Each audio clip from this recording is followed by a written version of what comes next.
Hey, everybody. Welcome back to the Prosperous Nonprofit. I'm so excited to have Erica Rooney with me on the show today. Erica, welcome. Yay, Stephanie, I'm so pumped to be here. Yes. Well, I'm so happy. We actually connected through a mutual friend, like totally not work related at all, but then very quickly, well, I think our mutual friend knew that we had lots in common. And I feel like we are just, yeah, we do have a lot in common and we share a lot of the same beliefs and the drive and all the things. And that's why I'm so excited to chat with you today on the show. So why don't you tell us a little bit about you and about what you do? Oh my goodness gracious. So by day, I love to segment myself. By day, I'm a chief people officer. I work for a company in tech and e-commerce called Blue Acorn ICI, and I'm responsible for all things employee experience. But then in all of the other hours of the day, I'm a wife, I'm a mom, I'm an author, a podcaster. I do executive coaching and keynote speaking. And yes, I do get 8 hours of sleep. I always have to put that in there because everybody Love asks it. me, do you sleep? Heck yes, I do. Yes. I love that. And you prioritize your own wellness because I know that you are a runner and you're really into fitness. And I see you posting real early in the morning that you're up, you're working out, you're doing your thing, you're taking your walks. And so you fit that in too. I love that. Sure do. I do. I'm up at 4:30 most mornings. It is very early, but I do go to bed super early. Yeah. I love that. Um, what time do you go to bed? Like 8:30, Like 8 o'clock. 9 o'clock? Eight Yeah. Oh o'clock. my God. I love that. I'm like a 5-year-old. Get me in bed at 8 I o'clock. love it.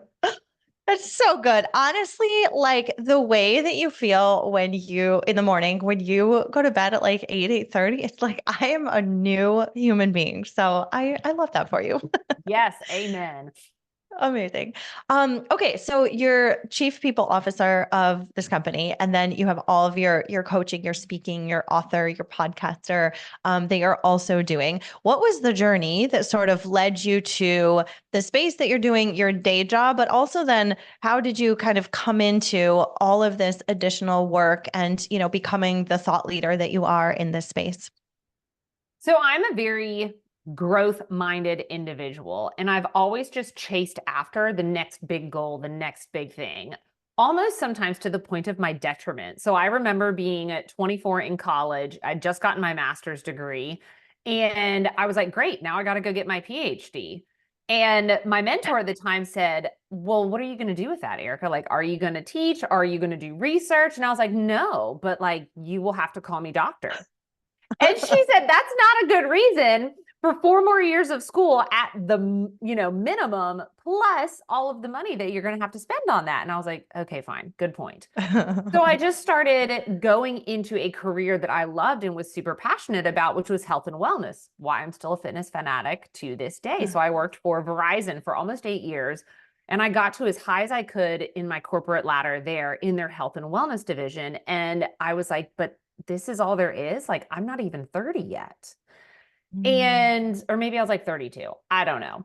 So long ago. But I remember thinking, I've already tapped out. Like, this is the highest I can go. I have to figure something else out. And that's when I just started throwing everything at the wall to see what would stick. I was like, I need some kind of a career pivot. I don't know what that is. So I went out and I got my PMP, which is my project management professional certification, because I thought maybe I'll do that. I went out and I got my HR certification because maybe I'll do that. And eventually, that is what I did. I took that certification and my PMP, used it to pad my resume, and I broke into HR. I took a very lateral move into a brand new career, but the growth trajectory in HR was much higher. There's no chief Mhm. wellness officer at most of the companies, right? There's always a chief Mhm. human resource officer. Mhm. And so as I got into HR and I really started to enjoy the growth journey there, I eventually hit my peak and I got to this C-level leadership role and I'm in my 30s. And I was like, so I'm in my 30s. I've hit the top of my organization.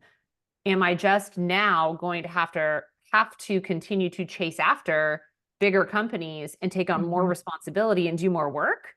Because also I'm Mhm. really stressed out. So like, how is that going to work? Mhm. So I didn't know what I was going to do. So I took an executive coaching certification just on the whim of like, at least this will help me in my job, but I have no idea what I'm going to do. And in that journey, I had to do a bunch of pro bono work where I gained coaching hours as experience. And the way I put it is you cannot unring the bell, because when I was coaching all of these women, all of my clients were women, I could not ignore how lit up I felt inside, because it was Mm. so different from this day job that I had that felt like it was just dragging me down. And the truth is, I'd hit my growth ceiling again. And so I needed to pivot. And sometimes a pivot doesn't necessarily mean a full pivot out. Sometimes it just means expanding what you are doing and how you are doing it in other realms of your life to enrich that. And then that richness spills over into the other aspects of your life where you may not be as happy and content. And so I Mhm. started taking on clients, and through just the universe and serendipitous things, like I started writing a book and I started hosting my podcast. And I just fell in love with connecting with other women on the topic of what I call glass ceilings and sticky floors. Because talking to another C-level leader over here and a business owner, like, we can shatter the glass ceiling. And when you Mhm. sit down and you look at this pay gap that is so wide, it spans 132 years if nothing changes. There's a leadership Mhm. gap that spans 150 years if nothing changes. But that wasn't my story. It's not your story, Stephanie. And it doesn't have to be Mhm. anyone else's story. But the problem is we get so stuck in our sticky floors, which are the limiting beliefs and toxic behaviors, that we can't break free from them and shatter the glass ceiling. So the sticky floors are Mhm. all things like imposter syndrome, perfectionism, fear, burnout. It's too much wine on a Wednesday, scrolling social media at night when you should be sleeping, staying in toxic relationships, all of these things that are within our control. We can change them and we can use them to shatter whatever ceiling we are placing on our own life. So I always now challenge people who I work with in corporate and then people who I work with in my own business outside of here, like, what ceiling are you putting on yourself and how can we break through that? Mm. Oh my gosh.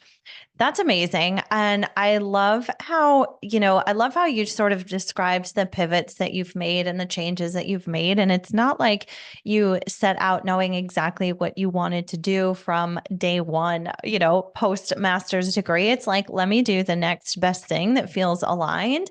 And on that journey, you've come to this place where it's like, okay, I've got the corporate C-level career, and I also have this other piece of work that I'm doing that is really fulfilling. And you mentioned something, I think you said that, this sort of side body of work that you're creating and this side business that you're growing has also helped kind of spill into your corporate job as well. Has it sort of reinvigorated you in the corporate work? I think you mentioned something along those lines that can happen. Yeah, it absolutely has. Like, I am so inspired now to really fight for gender equity in the workplace. And I hadn't been Mm. inspired to do that before. I thought it was Mhm. cool and important and needed, but I wasn't like a change maker in that sector until I started my own body of work, right? Until I really Mhm. found that that was what was lighting me up. And because it is linked to what I do in HR, where gender equity is something we talk about all the time in all aspects of DEIB, right? Mhm. It lights me up more so in the workplace. And also, too, I'm getting speaking gigs where I am paid to go out and talk with different groups about how can we empower women to not just get into these positions of power, but to stay there and keep them there. So I work with other organizations on best practices, which are very tightly aligned with HR and what we do. And so it's Mhm. kind of this win-win situation that's very symbiotic. Mhm.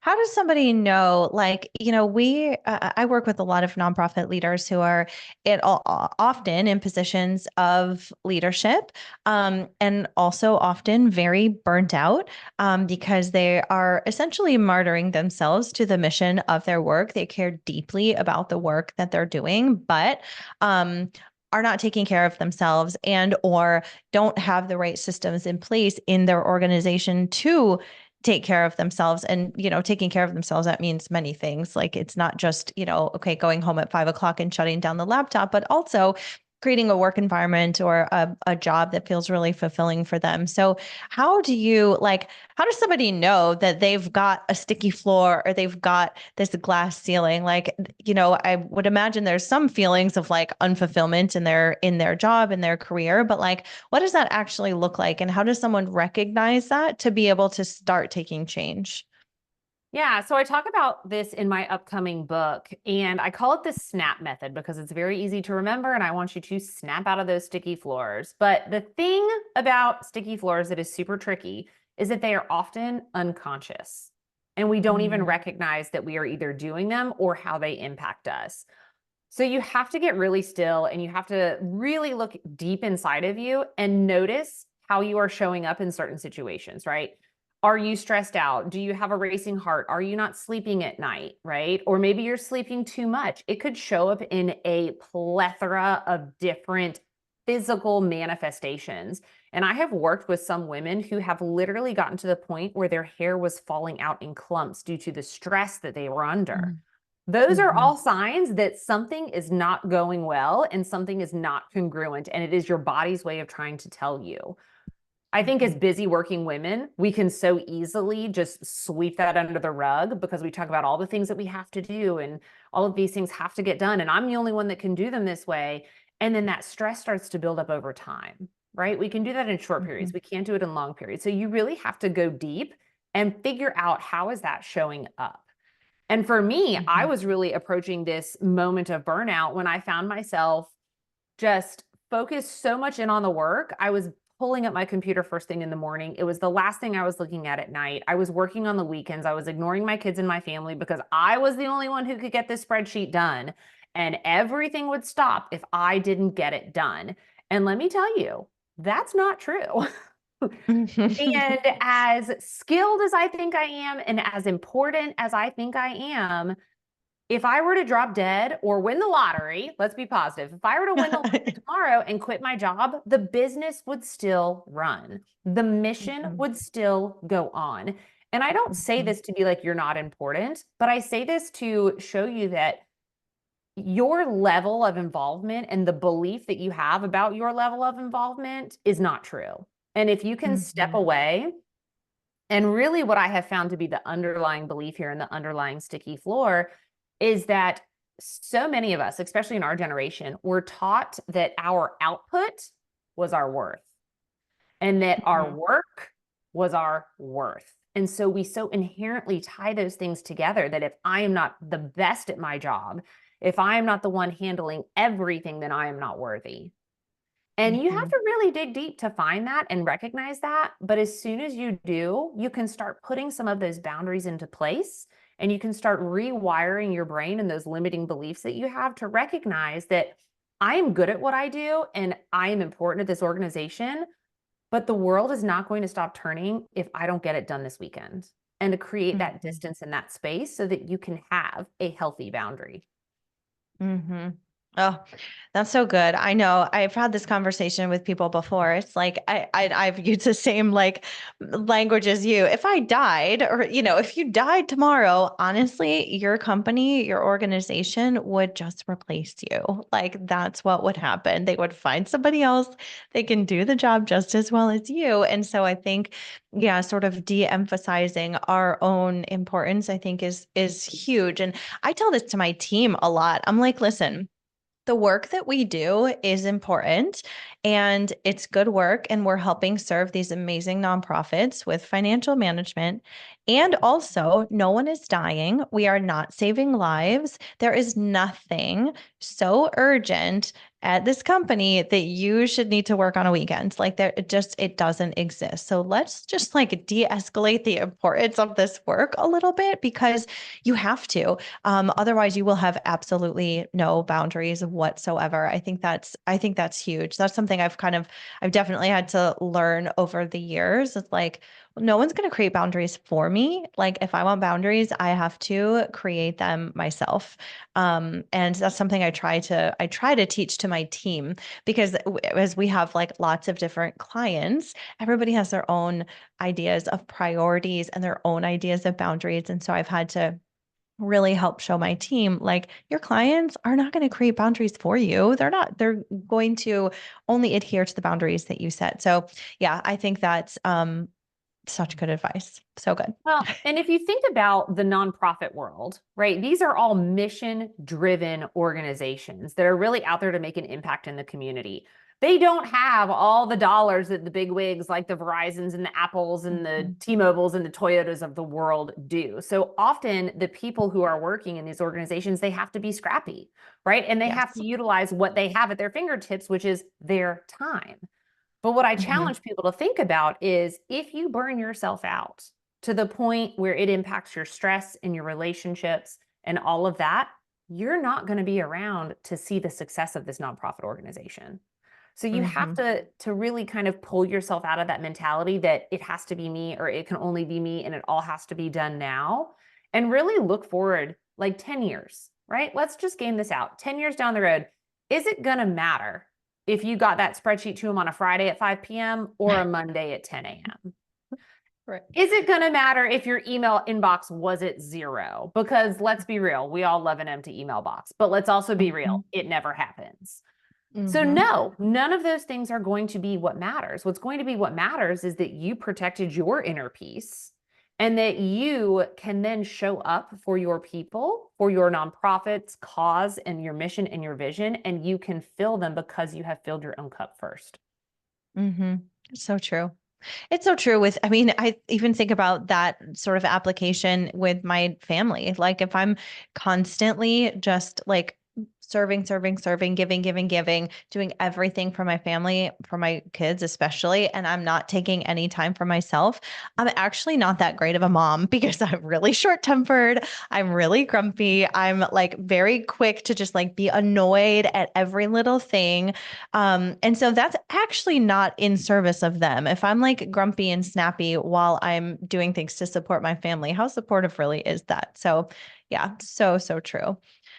Amazing. So we have a lot of women listeners. I would guess actually probably largely women listeners and largely in leadership roles at nonprofits. And I know you are just a huge proponent of women in leadership. And I know that you are all about sort of challenging the norms of women in leadership and what having it all looks like. So what does having it all mean to you? What does that look like to you? Oh my goodness, having it all to me right now, I will say, because it's going to be different in a year, in 5 years, in 10 years. But having it Mhm. all for me right now means that I have the mental space to show up and do my day job and the mental space to show up for my children fully and presently, and also the mental space to get involved in my creative endeavors, which is all of the content that has to be pushed out when you're an entrepreneur. It's the podcast, it's the book, it's just feeling invigorated. And for me, that is what having it all looks like. Because I will Mhm. tell you, I did not have that mental boundary and that mental space before. And I Mhm. was always so stressed out. I was coming from a place of scarcity. I was coming from this place of there is never enough time. And what's amazing is now I do more than I ever have before, and I have all the time in the world. And so to Mm. me, really having those spaces available in my life and making sure that I do, which is my responsibility, that is having Mhm. it all. That and a few good vacations sprinkled in there. Yes. Yeah, that's so good. And have you found that like having it, well, I would imagine yes, because the way you said it, but I would imagine that having it all looks different in different phases of your life. And so what has having it all looked like, maybe not in this phase, maybe a prior phase of your life? What has that looked like? Oh, girl, well, we could go way back, right? When having it all was just having my own apartment. Like that was a Yes. huge, big goal of mine. And then I had this apartment, and then I had a goal of like, I don't want to just have an apartment. I want to buy my own home. And I was Hmm. able to buy my own home. And then having it all was, I want to be married with a family. Like I always wanted to be a mom. And I did all those things. And then it was career success. And I had all that too. And now it's more about freedom of my time and how I Hmm. spend that time. And so it has been this constant pivot. And I imagine too that one day when I do exit corporate and I am full on in my own business, having it all will be totally different than what it is right now. And then when my kids are older and they have grandkids and they're all over the country or wherever they are, like that, having it all is going to be different.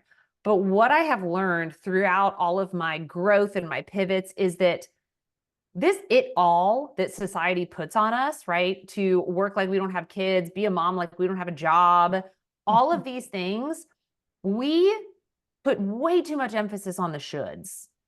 And I'll use a very tangible and kind of silly analogy here, but I remember when I had my first son, Hudson, I was like, I'm going to be that mom where I breastfeed every day for a whole year, because that is what everybody tells me is the best thing for my kid. And like, I'm going to do that. And then after, I don't know how many months, like my milk was drying up and I was getting stressed and I wasn't producing enough milk. So you know what I was doing? I was waking up in the middle of the night to pump more. I was spending a ton of money on lactation cookies and all these other things. And then I was stressing myself out, which was only making the problem worse. And then I wasn't being a good mom because I wasn't getting my sleep. So yes, I was still getting breast milk to my kid, which is what I should be doing. But was I being a good mom? No. And so I use that as an example because it just shows you that sometimes you can get so stuck on what other people think you should be doing, how you should act, how you should respond, how you should live your life. And if those things correlate with your core values and who you are and what you want to get out of life, then that's great. But if they don't, which my core value with my family was all about love and quality time, and I wasn't getting any of that. Sure, he was getting breast milk, but he wasn't getting quality time where I felt great about my life, right? So it's all about making sure that that the shoulds, the things that you're doing are the things that enrich your life and add to it, not things that other people think you should be doing. It's so true. Yeah, I agree. And I think that sort of having it all is so different for everyone. And I feel like my sort of having it all has definitely evolved through the years. And it looked really different when I had my first baby than it does today when I have a 7-year-old and a 4-year-old. And so yeah, that's so interesting. I just think that's really great encouragement for anyone listening, that, you get to define what your all looks like. You get to define what your like dream life and dream situation look like. And, you get to be the agent to help create that. And it doesn't matter what somebody else is doing, what your coworker is doing, what your sister is doing, what your friends are doing. It does not matter at all. You get to sort of take ownership of that and create that. So I think that's huge. And I love that you help women do that as well in your coaching practice. So for our listeners that don't know like what executive coaching is, can you share a little bit more about that? Like, what does that mean? Is it like a Yeah. therapist?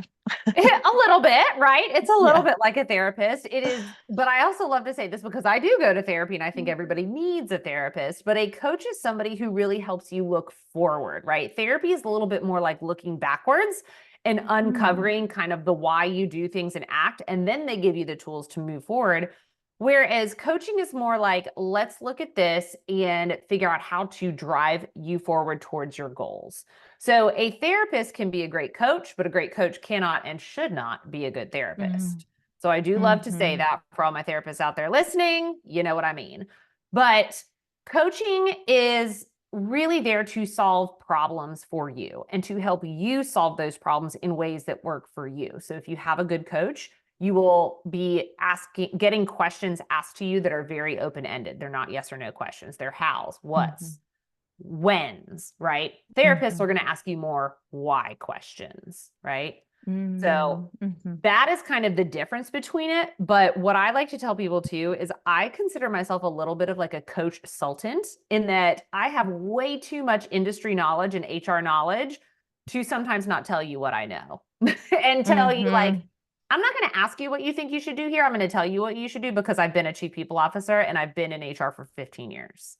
So I'm a little bit more bullish in that aspect, but it's really also about meeting people where they're at and then walking with them to that next challenge. And so I like to say it is like, we're going through this marathon together. And that's why it's always best that when you're working with a coach to help you solve either business, life, or health problems, they take you across that finish line. And sometimes these things can be really hard because a lot of people will come to you and they'll say, I'm just burnt out and I want to fix that. That's not very tangible, right? Like Mm-hmm. what does that mean, right? Other Mm-hmm. people may come to you with a very tangible goal to say, I want to grow my business from, 6 figures to 7 figures. And then we figure out what that means and what that looks like. I work more with women in corporate America in any leadership aspect, right? So Mm-hmm. nonprofit worlds as well, about what do you need to do to get yourself to the next level. And sometimes that looks a little bit like what I call life coaching, where it's like, how are we protecting our peace? Because you are doing so much Mm-hmm. for other people. How are you Mm-hmm. balancing these needs, right? And making sure that you get to show up as a whole person in your life and at work. Mm-hmm. That's so good. I love the coach the what did you say? Coach Sultant? Coach Sultant, yes. Coach Sultant. Yeah, that's so good. And I've done some coaching as well. And it's like, yeah, I've been doing this for a long time. And I can't just sit back if I'm like, yeah, there's a very clear, like black and white solution to this problem right now. And I'm going to tell you, and you need to go do it. So yeah, I feel that. That's amazing. What does that look like in terms of coaching? Like if our listeners are like, yeah, I've never worked with an executive coach before. What does that look like? Do you work with somebody for a certain period of time or until a certain goal is achieved? Or what is the sort of cadence and flow of working with your clients look like? Yeah. So the way I work with clients is I have them either sign up for 3 or 6 month packages. A lot of people will start with 3 months if they've never done coaching before because they just kind of want to see if this fits with them. Totally Mhm. get it.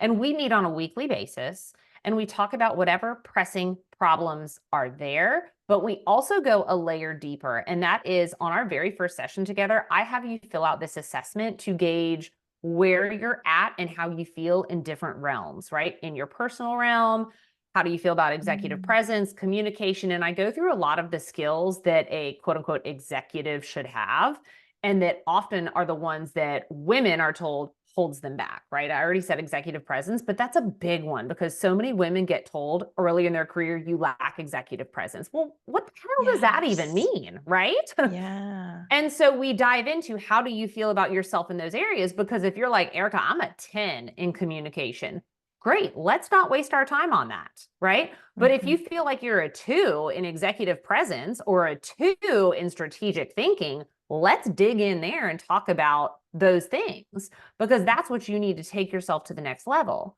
So all coaches have different kind of modes of working. But I focus in a lot on what I call the perception problem, and then also, of course, your sticky floors. So the Hmm. perception problem is how leadership views you. Because a lot of the times when women are held back, it's not because they have a lack of skills. If they do, that's super easy to close, right? We can fill in your skills. You can learn those things. But the other Hmm. piece is the perception problem, which is when we get to those kind of ambiguous type skills, the soft skills, right? Strategic thinking, executive presence, like we dig in there and we figure out like, do we feel like we have it? And if we do, does this perception problem exist? Why are we not showing it? Are we not exuding that behaviors? Like, what do we need to do to change that perception? And sometimes it's nothing. Sometimes it's you're in the wrong environment. And then we Hmm. coach through that as well. So I do a lot of work also with women who are in transition, whether they have been laid off from a job or whether they're maybe changing industries or changing careers totally. We dig into all of those aspects, but we start where they feel the weakest and we build upon those skills. Hmm. That's amazing. That's so helpful to have a guide, especially through those transition periods. And as you're saying this, I feel like some of my work trauma from the past is being relived because I'm just thinking about scenarios where I did have a leader, a boss, tell me that I wasn't like assertive enough, and I didn't speak up enough in meetings and things like that. And then I remember specifically one time that I was like, okay, well, I am going to be assertive and I'm going to share like what I feel about this, and was basically like laughed out of the room. And I'm like, I just remember them saying like, Stephanie, how could you even say this? Are you kidding me? And I'm just like, did you not tell me to be more assertive, be more vocal? So yes, I Well, and some wish I of would the have had other a things guide. that, yeah, some of the other things that women are told are like, Stephanie, it's your voice.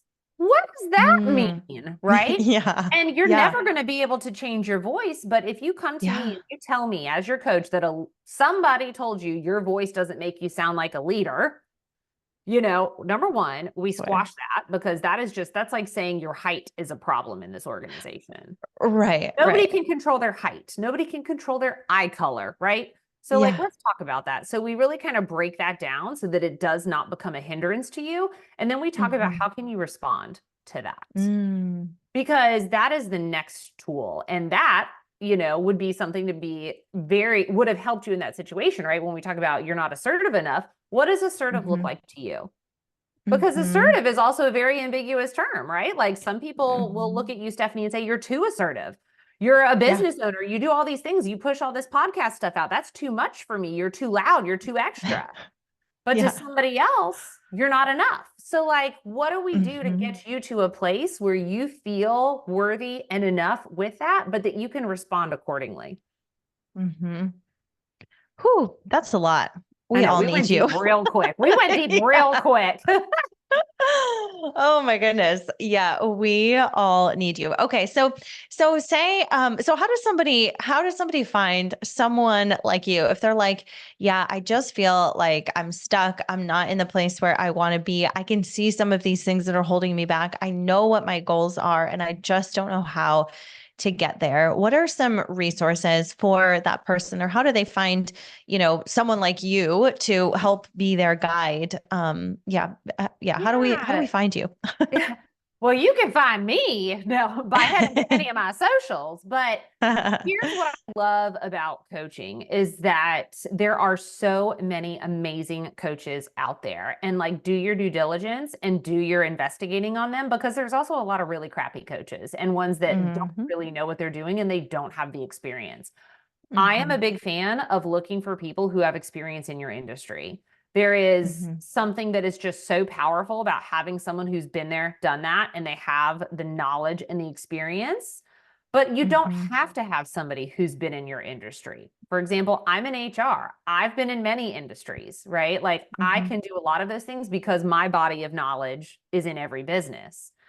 But Hmm. do your Googling, right? See if they're on podcasts, see if they're on social media. How are they showing up? Do you jive with the way they talk and the way they speak, right? I know I happen to drop some F bombs here and there. That's not for everybody, right? That's okay. Yeah. Those are not my people, but I can help you Hmm. find your people, right? I've got a Hmm. lot of great friends who are looking very specifically for people in sales coach roles because they need somebody who understands the sales cycle and how to get into the mind of the buyer and so do Hmm. your due diligence. Google is going to throw at you a ton of the people who pay for Google ads, right? It's a great way to start, but I am a big fan of diving into their socials and seeing who they are as a person to make sure that you Mm, connect with them in that way. Can I coach a that's a good man tip. who's a CEO, C-level leader? Absolutely, I can. However, I love working and coaching with women, and we hone in a lot on what that means to be a mother in the workspace too. So that might be a Mm, disconnect for a man. So just hmm. find somebody who vibes with you is my biggest, biggest, biggest piece of advice. Yeah, I love that. I think that is great advice. Um, Shifting to like thinking a little bit about your role as a chief people officer, how does that senior HR person at any organization, because I know like a lot of nonprofits maybe are not large enough to have someone with the title chief people officer, but maybe they have an HR director or something like that, or VP of HR.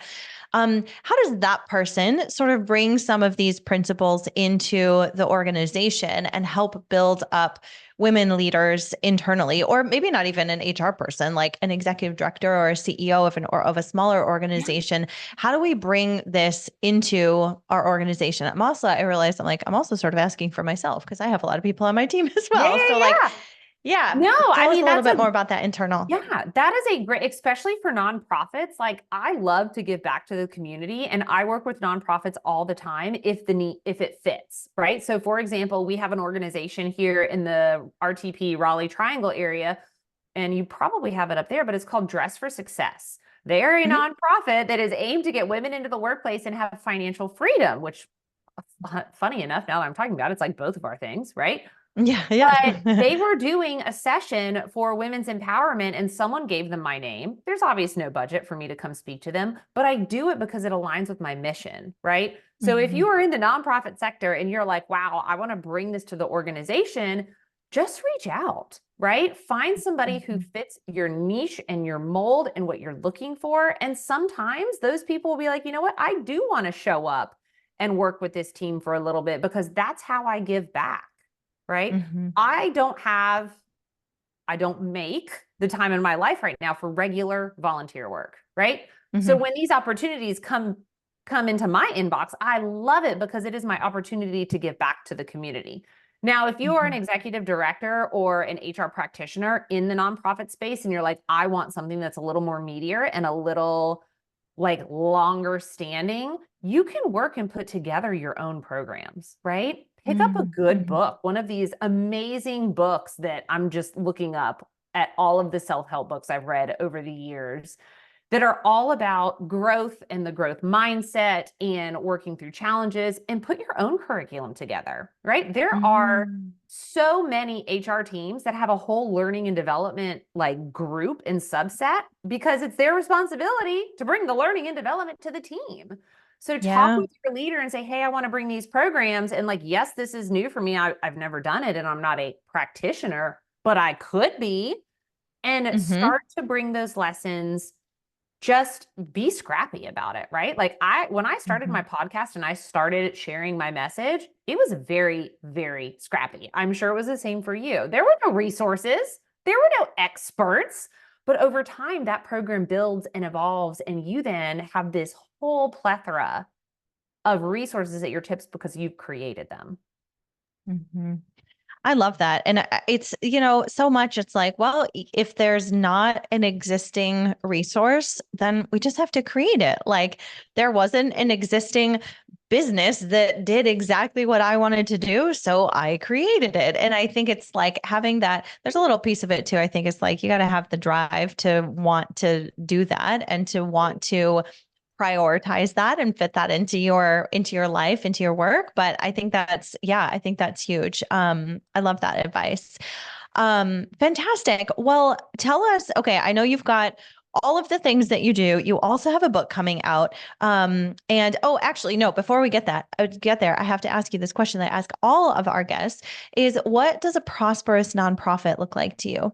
Ooh, a prosperous nonprofit to me is one that enriches the lives of others. That's all there is to it. How are they making a difference in their community? Mm-hmm. Yeah, love it. That's great. I love the simplicity. It's so funny because every time I ask that question, pretty much nobody ever says anything about money. And it's like it wasn't intended to be a question about money because prosperity is about so much more 100%. than just financials. Okay, now let me get to the question I was going to ask you before. Tell us where we can find you, where we can find your book. I want to know all the things so that we can learn how to bust through glass ceilings, get ourselves off of those sticky floors. Yes, girl. Well, I am everywhere. I'm on Facebook, Instagram, TikTok, but as a chief people officer, I do most of my work on LinkedIn. That is where my people are, right? So head to Love LinkedIn, it. find me there. But for all of you in the nonprofit world, I have a ton of freebies on my webpage that all you got to do is download them and throw them out in your organization. I don't care. Amazing. Give them out there, right? So there's one on health and fitness. There's my favorite books list. I have a 4 Habits in 44-Day challenge that will transform your life. I have a free LinkedIn training and a thought leadership training. So start with those resources, check them out, take them, make them your own, right? Like that's the whole point of being a scrappy, prosperous nonprofit is like taking what's out there and making it work for you.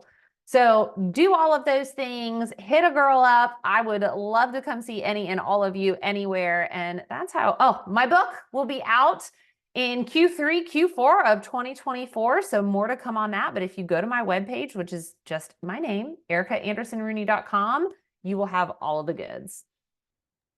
Awesome. Thank you so much. Yeah, I was looking at your page with all of your resources, and there's like some really good stuff. I'm like, okay, let me just download your 5-day jumpstart and I'm going to download your Oh, that's book a good list one. and like all the things. Amazing. Yes. And your podcast as well. Erica has an awesome podcast. And tell us what's the name of your podcast? Where can we Yeah, find it? so we just went through a rebrand, which I'm super pumped about, but it is now rebranded the Glass Ceiling and Sticky Floor podcast. And again, Love it's it. all about bringing women into positions of power. How do we keep them there by busting through our sticky floors? And I am wherever you're listening to this podcast. Yay. Thank you so much. Well, we will link all the things in the show notes as we always do. And this conversation was amazing. And I hope everybody listening was super inspired to go out there and to create some change and to, yeah, bust through your glass ceiling and off that sticky floor. I love it. Thank you so much, Erica. Oh, thank you so much.